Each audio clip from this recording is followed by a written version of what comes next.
সাধারণকালের দ্বাত্রিংশ সপ্তাহ রবিবার।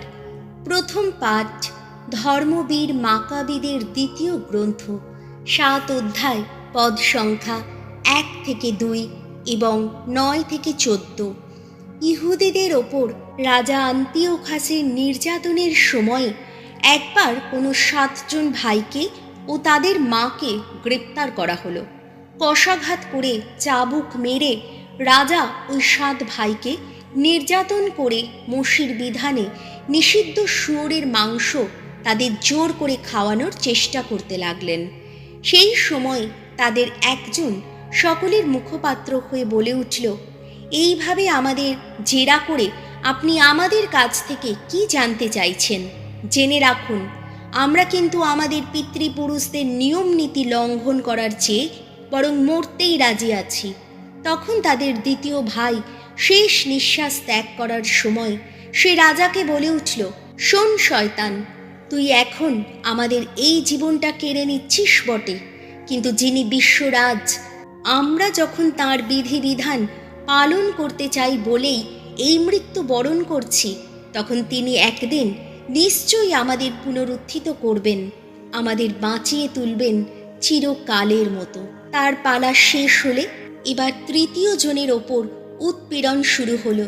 সে আদেশ পাওয়া মাত্রই হাঁ করে জিভ বার করল এবং দৃঢ় সাহস দেখিয়ে হাত দুটো বাড়িয়ে দিল। বীরের মতোই সে বলল, স্বর্গে বিরাজমান যিনি, এই জিভ, এই হাত দুটো আমি তো তাঁরই কাছ থেকে পেয়েছি, আর এখন তার বিধিবিধান পালন করতে চাই বলেই তো এই সব তুচ্ছ বলে মনে করছি।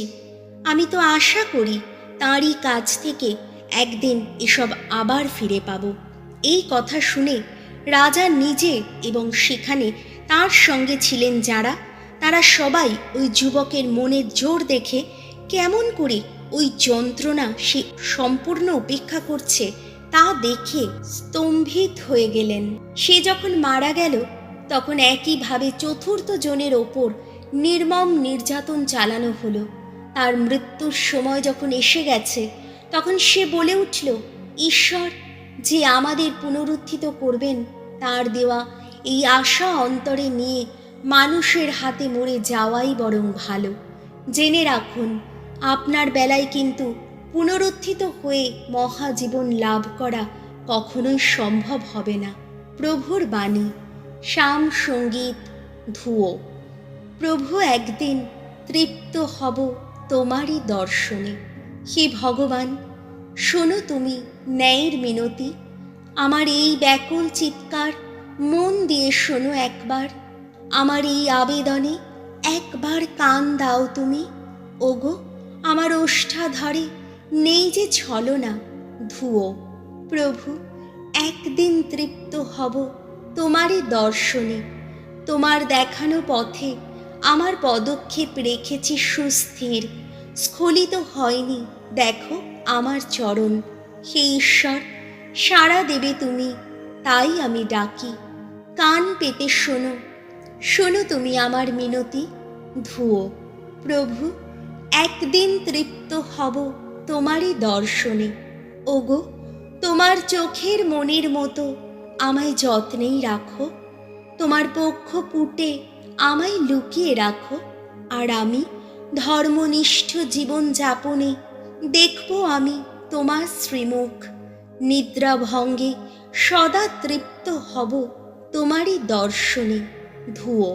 প্রভু, একদিন তৃপ্ত হব তোমারই দর্শনে।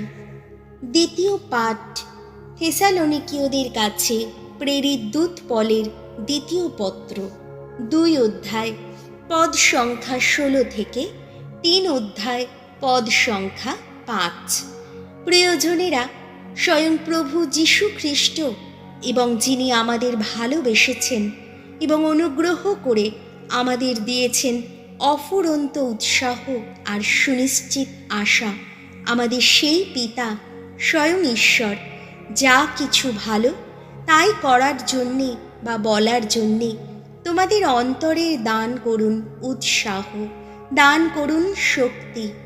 আমার শেষ কথা, তোমরা আমাদের জন্যে প্রার্থনা করো প্রার্থনা করো প্রভুর বাণী যেন দ্রুত বিস্তার লাভ করতে পারে মানুষের মধ্যে, তা যেন প্রতিষ্ঠা পেতে পারে ঠিক তোমাদেরই মধ্যে যেমন পেয়েছে। আর প্রার্থনা করো দুষ্ট দুর্জন যারা, আমরা যেন তাদের উপদ্রব থেকে উদ্ধার পেতে পারি। কেননা এখানে সকলেই যে খ্রিস্ট বিশ্বাসী তা কিন্তু নয়।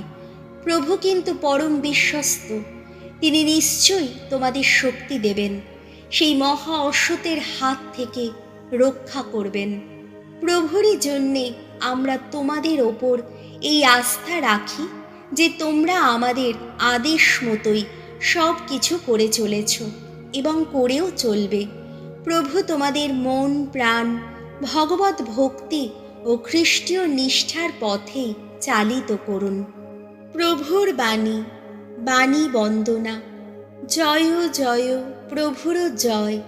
হে যীশু খ্রিস্ট, যত মৃতজনের মধ্য থেকে প্রথম উত্থিত তুমি, কীর্তিত হোক তোমার মহিমা ও পরাক্রম কালে কালান্তরে। জয় জয় প্রভুর জয়। লুক রচিত মঙ্গল সমাচার 20 অধ্যায়, পদ সংখ্যা 27 থেকে 38। একদিন কয়েকজন সাধুকি যিশুর কাছে এগিয়ে এলেন। পুনরুত্থান বলে যে কোনো কিছু আছে, এই সাধুকিরা তা অস্বীকার করে থাকেন। তারা যিশুকে জিজ্ঞেস করলেন, গুরু, মসি তো আমাদের জন্যে এই লিখিত নির্দেশ দিয়ে গেছেন যে কারো ভাই যদি নিঃসন্তান অবস্থাতেই স্ত্রীকে রেখে মারা যায়, তাহলে সে যেন ওই বিধবা স্ত্রীকে গ্রহণ করে ভাইয়ের বংশ রক্ষা করে। এখন এক সময় 7টি ভাই ছিল। বড় ভাইটি বিয়ে করার পর নিঃসন্তান অবস্থাতেই মারা গেল। তাই মেজ ভাইটি দাদার বিধবা স্ত্রীকে গ্রহণ করল। তারপর সেজ ভাইটিও পরে তাই করল। একইভাবে পর 7 জনই কোনো সন্তান না রেখে মারা গেল। আর শেষে সেই মেয়েটি নিজেই মারা গেল। পুনরুত্থানের সময় মেয়েটি তাহলে তাদের কার স্ত্রী হবে?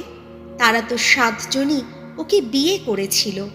যিশু উত্তর দিলেন, এই সংসারের মানুষ যারা, তারা বিয়েও করে, তাদের বিয়েও দেওয়া হয়, কিন্তু পরলোকে স্থান পাবার ও মৃতদের মধ্য থেকে পুনরুত্থান করবার যোগ্য বলে যারা গণ্য হয়েছে, তারা তো বিয়েও করে না, তাদের বিয়েও তো দেওয়া হয় না। আসলে তাদের আর মৃত্যুই নেই, কেননা তারা স্বর্গদূতদেরই মতো। আর পুনরুত্থানে সঞ্জীবিত বলে তারা ঈশ্বরেরই সন্তান। মৃতেরা যে সত্যি পুনরুত্থিত হয় সে কথা মসি নিজেই তো স্পষ্ট জানিয়ে গেছেন জ্বলন্ত ঝোপের সেই কাহিনীটির মধ্যে।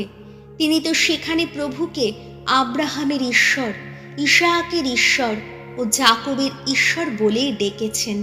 কিন্তু ঈশ্বর তো মৃতদের নন, জীবিতদেরই ঈশ্বর, কেননা তার কাছে সকলেই যে জীবিত। প্রভু যিশুর মঙ্গল সমাচার।